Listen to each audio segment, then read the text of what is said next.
My name's Bianca Clarke and I'm a cognitive behaviour therapist at Bupa. There is a lot of information online about anxiety and it's really difficult to know who to believe.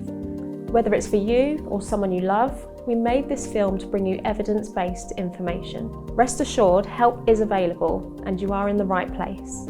In this video, we'll talk about what anxiety is, the different types of anxiety, the signs to look out for, treatments, self-help, and common questions that I get asked as a therapist. Let's start with the basics. Anxiety is a natural response to something that makes you feel threatened. It's part of our brain's fight or flight system, which is designed to help you through stressful situations. Of course, that can be useful in small amounts, but when that system gets triggered too often or too intensely, it can become quite overwhelming. You might feel fear, panic, or unease, sometimes without knowing exactly why. Anxious feelings can affect your thoughts, your body, and your behaviour. And some people experience anxiety more in their minds, like racing thoughts, constant worrying, and others feel it in their bodies more. Maybe their heart races, their stomach turns over, or their legs feel like jelly. You might even feel sick, dizzy, breathless, or shaky. These are all completely normal physical responses when your brain thinks that you're under threat. That's anxiety. But with anxiety disorders, that threat isn't always real, or it's blown out of proportion, and that's when it starts to affect your daily life. So what are the types of anxiety? Anxiety doesn't look the same for everyone. There are several different types, and each has a slightly different focus. Generalised anxiety disorder, also known as GAD, is when you experience constant, uncontrollable worry about lots of different things. This could range from money, family, work. It could be all sorts of different worries that come up as part of GAD. Social anxiety is a fear of being judged or embarrassed in social settings, and this could be when you're around people that are familiar to you, or it could be around people that are unfamiliar to you. Health anxiety involves persistent fear about your health, often imagining those worst-case scenarios. Obsessive-compulsive disorder, also known as OCD, is when you experience unwanted, intrusive thoughts and repetitive behaviours. Some people with OCD might find themselves counting, praying, or having to do certain behaviours to feel safe.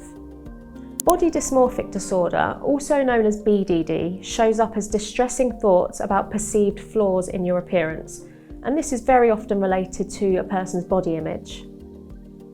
Panic disorder comes with sudden, intense episodes of fear, often with physical symptoms, and these physical symptoms can range from your heart racing, feeling quite breathless, feeling dizzy, or feeling like you're about to faint. For more information on this, check out our separate video, Bupa Explains Panic Attacks.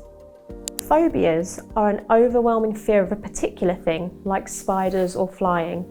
Spiders or flying might be one of the typical ones that we might have heard of, but people can develop a phobia of almost anything. These conditions are all rooted in anxiety, but focused on different things. Now let's look at the signs. These can be both physical and emotional. You might notice excessive worry and anxiety, and this could be about something specific or it could be about a range of different things. You might notice difficulty controlling the worry, or even physical symptoms such as fast breathing, an increased heart rate, shaking, sweating, nausea, or even needing the toilet quite urgently. You might notice insomnia or difficulty sleeping, racing thoughts, brain fog, difficulty concentrating, and feeling tense or restless. You might notice that you avoid situations that make you feel anxious as well.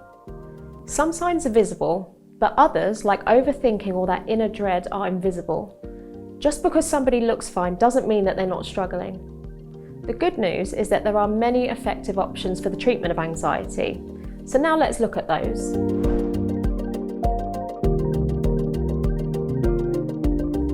The main evidence-based treatment for anxiety is cognitive behaviour therapy, or CBT. CBT is a talking therapy that helps you understand the thoughts, behaviours and patterns that keep anxiety going, and gives you the tools to make changes to them. For example, in a CBT session, your therapist might help you to become more aware of your unhelpful thinking patterns and any unhelpful behaviours such as avoidance, and help you to put different things in place that can help you to make positive changes to your life overall. You might do that with something called graded exposure, where you expose yourself to the thing that you're fearful of, but in a very, very gradual way. For some people, medication like certain antidepressants can also help. They're believed to enhance the function of neurotransmitters that affect mood and emotion, like serotonin in the brain.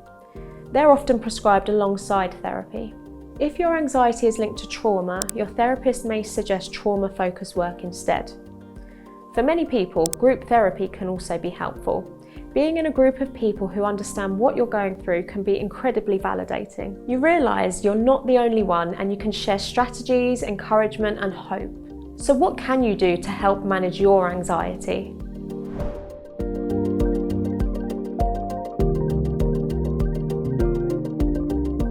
One of the most important things I tell my clients is not to let anxiety shrink your world. It's tempting to avoid the things that make you feel anxious, but that can make the anxiety worse over time. If you can, try to gently push yourself to keep doing things, even if it's really small steps.